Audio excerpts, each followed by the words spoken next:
The Colts got two of their most important players back at practice today after they'd been gone for weeks. Let's get to it.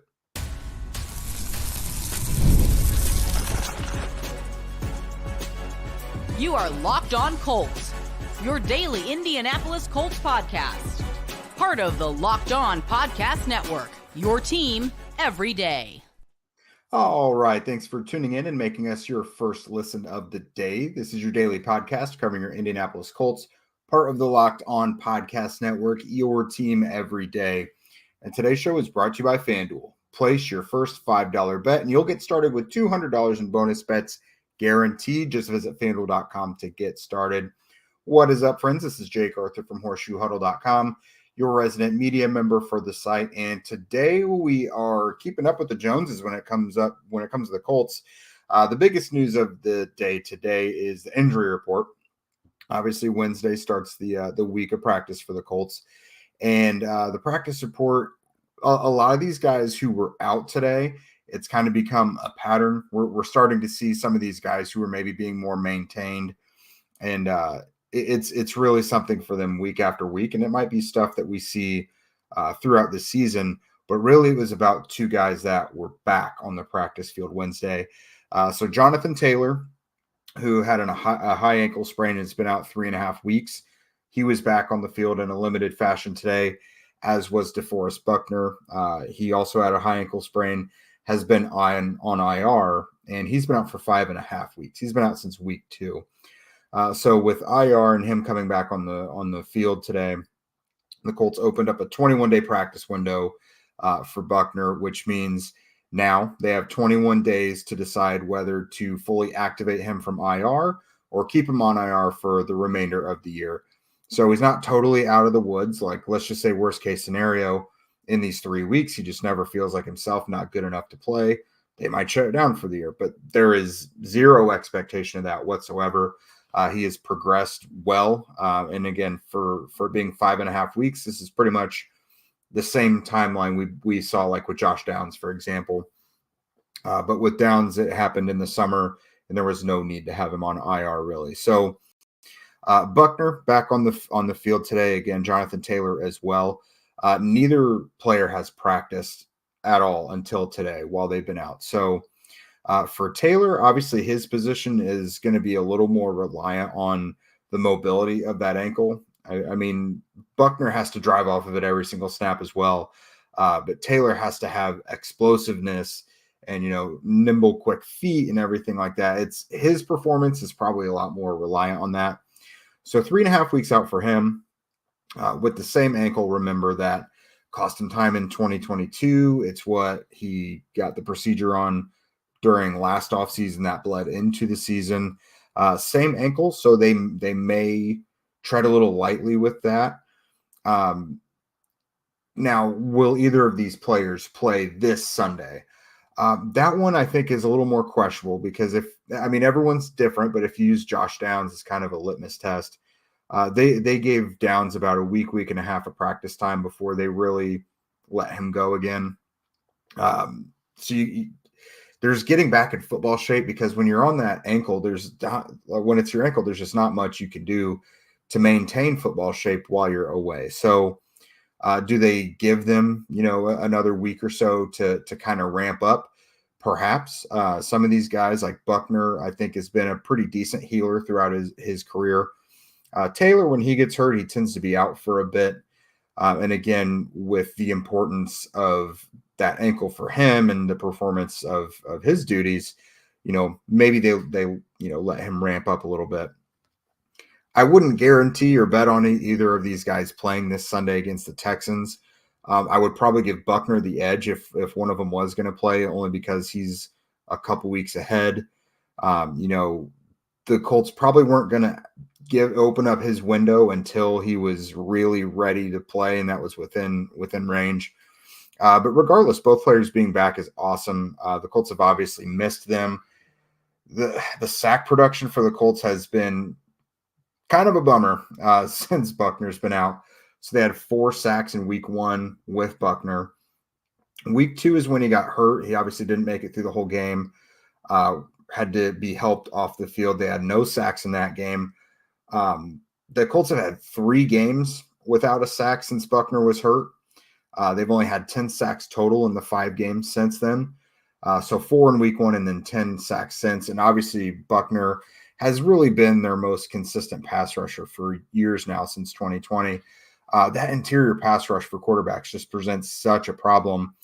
And, Taven Bryan and Adetomiwa, Adebaware, Raekwon Davis, those guys have done a decent job, but none of them are DeForest Buckner, So I commend this defense for surviving how they have. They, over this, the Colts have won 4 of the last 5, but they've obviously won kind of ugly, but they've survived. And we haven't really seen, other than the Jaguars game, there hasn't been many just absolutely grievous performances from the defense. They have managed to survive without Buckner and without all the guys that they've had, but now they're going to get their best player back. And hopefully he is, as close to 100% resemblant of his normal self soon. I think it definitely opens up stuff for Laiatu Latu, for example. Latu has been good and has gotten pressure. The sacks have obviously been slow to come. Just got a second one of the season last Sunday. But when we saw them on the field together, in the preseason, early in the season, it was pretty productive for Latu, and it went pretty well. So I think Buckner returning will be big for him. Obviously, Dio, Dangbo, Kwity Paye. But I think really for Latu, those guys being lined up together will be huge and cause problems for defenses. You kind of have to pick your poison at that point. With Jonathan Taylor, obviously the run game has been really not productive, especially if you take Anthony Richardson away, who's only been in there for 1 game without Taylor. Running backs, Trey Sermon and Tyler Goodson have accounted for 63 carries for 231 yards. That's only 3.6 yard average and 2 touchdowns. Obviously, Anthony Richardson is back from his hip oblique injury. Getting Taylor back there will present threats to the defense that, we haven't seen a huge explosive performance that people have been anticipating yet with those guys on the field together. But it feels like it's coming, and at least the threat of those two together certainly kind of forces defense to pick a lane a little bit and over pursue and just kind of keeps them guessing. If those two can string some time together throughout the season and not one of them just keeps getting banged up, then I think that really will help the Colts offense grow because that's what they've been looking forward to this whole time. Shane Steichen and Jim Bob Cooter, they've been looking forward to Anthony Richardson and Jonathan Taylor both being together and having those guys grow and the opportunities that can create in the passing game, having, Alec Pierce going over the top, A.D. Mitchell, when that finally starts to click, Michael Pittman Jr. and Josh Downs cleaning up all the short to intermediate stuff. So those two being on the field together, it sews the whole offense together. And if they can get a few weeks in a row to just grow and play together, then I think that'll go a really long way for the Colts offense. The rest of the injury report today, guys who practiced in full, EJ Speed, he obviously missed that last game with a knee.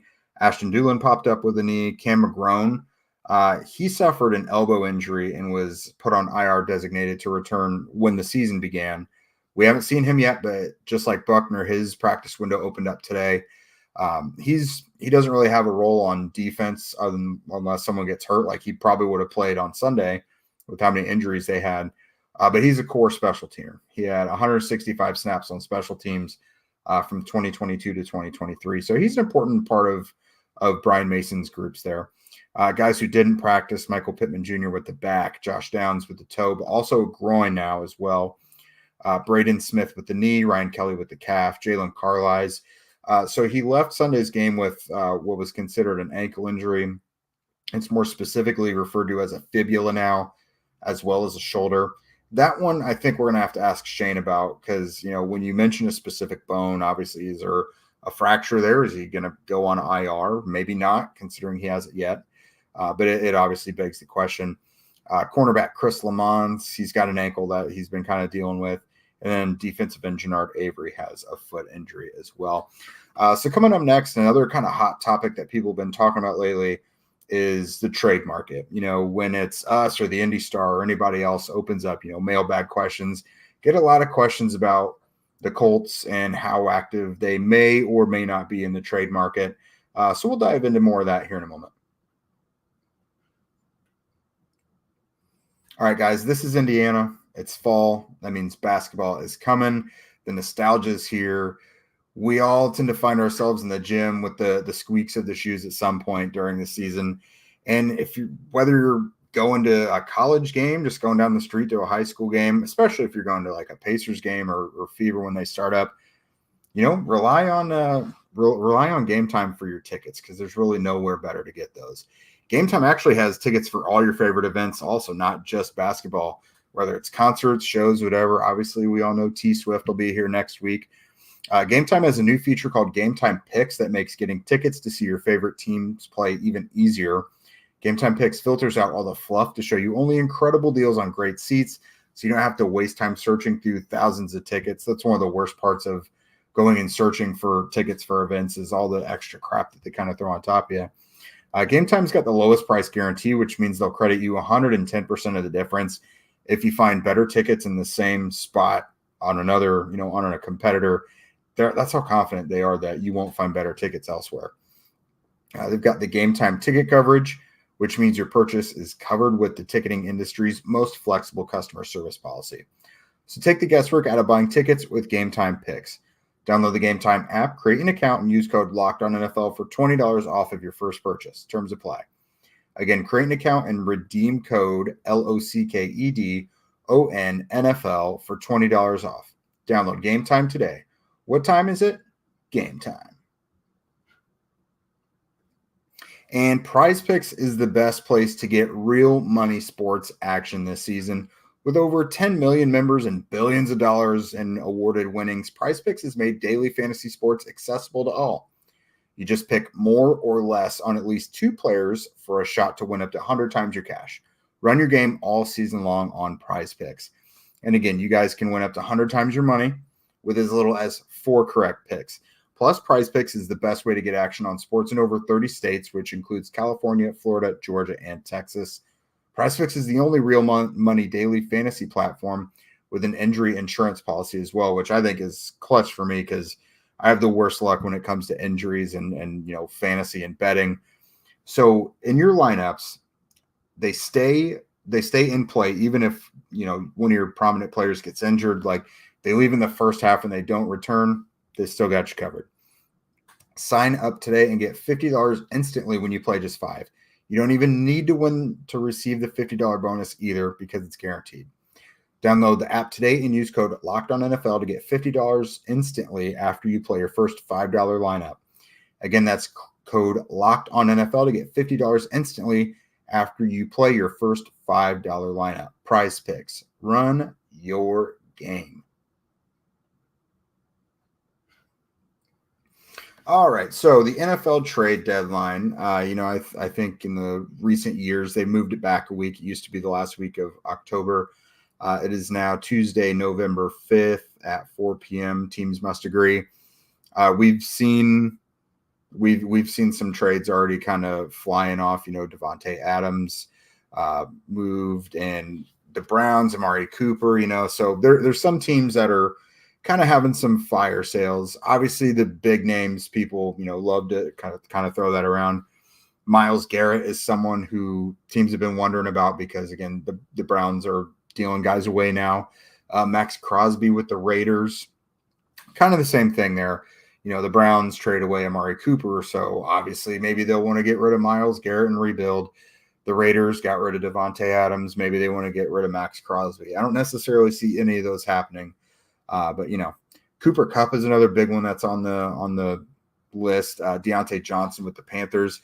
I don't really see either of those happening, especially Deontay Johnson. Like, he's kind of all they got right now in the receiving game. The rookie's doing well. Xavier Legette, he's had some moments, but Deontay Johnson is their most consistent pass catching option there. Guys who I've seen, I looked at NFL.com's recent potential guys who could be traded list. And some of the guys on there that I thought made sense, not necessarily for the Colts, but who could actually be traded and would be easier to trade at least. Treylon Burks, a receiver from the Titans. Obviously, they got rid of DeAndre Hopkins to the Chiefs. But with Burks, it's just never really clicked there. He's plagued by injuries, and with or without DeAndre Hopkins in Tennessee, Burks' time in there is probably limited. Andre Sisco, the safety with the Jaguars, who kind of infamously called the team out after they got blown out a couple weeks ago, said, he saw a lot of quit in that team. Greg Newsome, one of the corners from the Browns, was there at a time where they were just drafting DBs like it was nothing. He's been a good player, but probably not to the level of, where his draft status would indicate. Emmanuel Ogbah from the Dolphins. That's an interesting one because they kind of need him. I don't know if they can blitz at that high of a clip and get any sort of pass rush all the time. I mean, Ogbah would have helped them against the Colts, and they had to blitz a bunch because they didn't have him. Obviously, Jalen Phillips got banged up. And then Josh Uche from the Patriots, who's a guy I've always loved since he came out of Michigan. Just a tiny fastball off the edge. Again, probably more realistic for the Patriots to trade him than they, other big names. But when it comes to the Colts, whether it's trading away guys, bringing in anybody, I don't know. I think the easiest and, most likely answer when it comes to the Colts is they just probably won't do anything. If they were going to make any productive moves, they probably would have done it in the offseason in terms of bringing guys in. They obviously, ran it back was a common theme with them, brought back all their same guys and didn't really bring anybody from the outside of consequence. If they were to do it, I would have to be at a position where they've been really shorthanded this year. Running back makes some sense. I mean, Jonathan Taylor at this point, you can't really hang your hat on his health. Trey Sermon and Tyler Goodson are okay in their roles, but they're not giving you the productivity like a Zach Moss did last year when Jonathan Taylor was out. Tight end, that's a position that in the receiving game has essentially disappeared. Week to week, you can't really count on anybody from there stepping up. Mo Alley-Cox has had his moments. Will Mallory had a nice catch last week. Drew Ogletree has done a few nice things, but given the talent they have at the position or what we thought the talent was, they should be a lot more productive. Kylan Granson is a ghost at this point. No pun intended, since it's always almost Halloween.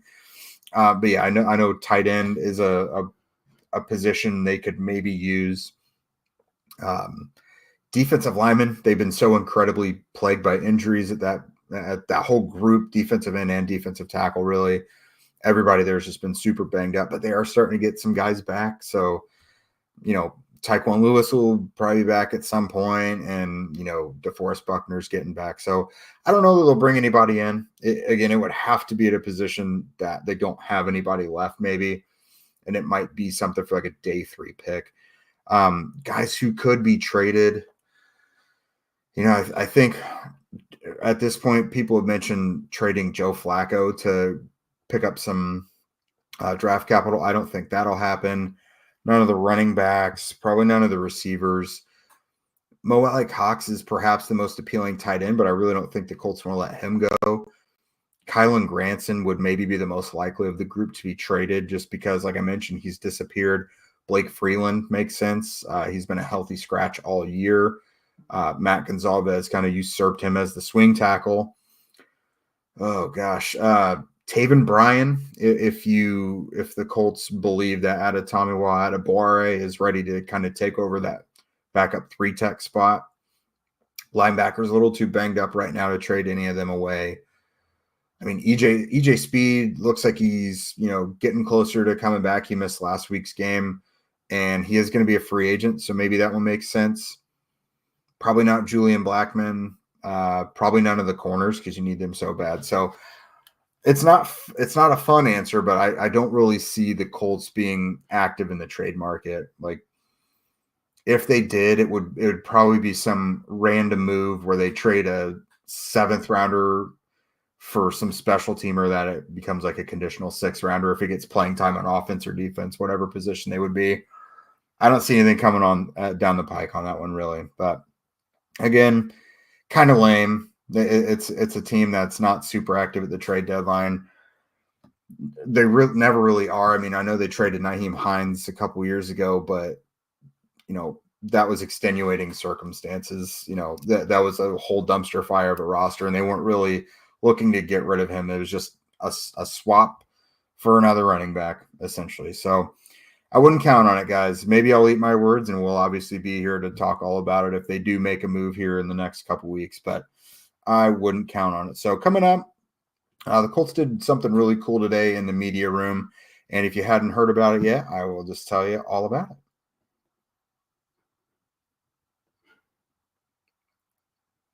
NFL fans, you guys can spark the season with a big return on FanDuel, America's #1 sports book. So when you get a hunch in the middle of a game, you can check out the latest stats, view live play-by-play, and so much more on the same page where you place your bets. It puts everything right there together. You can kind of just think of it as your little game day hub. You'll get started with $200 in bonus bets guaranteed when you place your first $5 bet. So right now, FanDuel has the Texans, the Colts' upcoming opponent, as 5.5-point favorites. I don't know what you guys think about that. Nico Collins has killed the Colts since he's been there with the Texans, but he's out. CJ Stroud is 2-1 against the Colts. The one loss was an 11-point loss where the Colts really controlled that last year. And then the 2 wins, he's never won by more than 4 points against the Colts. And one of those, that 4-point win, was last year, week 18, the Gardner Minshew to Tyler Goodson missed 4th down game that the Colts probably would have won. So CJ Stroud and the Texans have a really shaky history against the Colts in the last couple of years, but they're 5.5-point favorites. The Colts have been within 3.5 as favorites or underdogs over the last several weeks. This 5.5-point spread is, again, it's Wednesday, but it's the biggest one I can remember in the last several weeks. So do with that what you will. Throw your money there on FanDuel and let them know what you think. That's FanDuel.com. All right, guys. So before we close out, everybody, if you're a Colts fan, everybody knows who Mike Chappell is. CBS 4, Fox 59, was with the Indianapolis Star for years and years and years. He has covered the Colts for over 40 years. Ever since they got here in 1984 and Chappell was back there with the Star, he has covered them. So I'm very fortunate to be in the same media room with him. And today, none of us saw this coming. They kind of stunned us all. They moved up media availability by a little bit today and, just said that Shane Steichen was going to talk earlier. But when we're all there, they brought in to the media room a bunch of, Chap's old colleagues from the Star and everywhere he's worked before. His wife came in and he was really caught off guard by that. And Pete Ward, who is Jim Irsay's right-hand man, gave a little bit of a speech kind of rolling down Chappell's his credentials and achievements throughout the years, and announced that the media room there at the Colts facility is now named the Mike Chappell, media room, media facility. And they gave, a nice little presentation to him. Peyton Manning sent in a congratulatory video. Edgerrin James sent in a congratulatory video. Reggie Wayne, who's obviously a coach there, came in and said, hey. Chris Ballard came in. Shane Steichen came in. So a lot of love for a guy who deserves it, has always done it the right way. For me, as one of the younger guys in the room, not anymore, but when I got in there, I was cutting my teeth and I had a lot of on-the-job learning to do, and no one can do it like Chap. He's earned so much, but just to watch him day in and day out over the years, I've been watching him and using him as an example since 2013, I think, is when I first started being able to get around the team, and he's just been invaluable. He does it the right way. It's great. He's not retired yet. That's a guy who he grinds. He's one of the older guys. We all absolutely love him, but it's obviously it's not as easy nowadays for guys like him, and he'd be the first one to tell you. But just it couldn't have happened to a better guy, and you love to make these grand gestures to guys, before they've retired and left the building and everything. So That was really cool. I think you guys probably saw a lot of the videos and things that got sent out on Twitter today and Instagram and everything. But I just wanted to, give my congratulations to Chap, and that's someone I can obviously tell in person as well. But I think everyone on here, deserves to know how good you got with a guy like Chap, being the main beat writer in the city, covering the Colts for 40 freaking years now. So, round of applause for Chap. If you guys ever see him in public, let him know how much you appreciate his work. Well, that is it for us today, everybody. Next up will be Crossover Thursday. We'll talk with the fellas from the Houston Texans, Locked On Texans. Thanks again for making Locked On Colts your first listen today. Now, for your next listen, go find the new Locked On NFL show, now with 2 shows every day. First, you got the madman Tyler Rowland, who kicks off your morning with a double shot of NFL espresso, and then stop by the barbershop later on with Tony Wiggins for some real NFL talk. Find Locked On NFL on YouTube and wherever you listen to podcasts. If you guys want to become a Locked On Colts insider, chat with us directly, get the inside scoop, ask us questions whenever. Follow the link in our show notes. Obviously, when we do our Q&A shows and everything, they get the first priority. If you ask a question, you're in the insider program, we will get your question in there. Obviously, within reason, as long as it's not crude or anything. If you guys don't already, please follow at Locked On Colts, at Jake Arthur NFL, and at Zach Hicks 2 on Twitter. We're also on TikTok and Instagram now. Also subscribe on YouTube wherever you listen to podcasts. We would love your ratings and reviews as well. That's how the show really grows and moves us up the charts and gets more eyes and ears on there. And with that, you guys have an awesome day, and we will see you tomorrow.